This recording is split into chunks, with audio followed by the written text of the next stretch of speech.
tu țintuit, purtând la noastră ocară.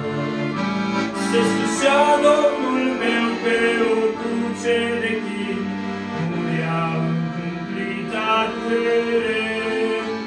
Ochii plâns frunteau încoronată cu sprin, murea Iisus în tăcere.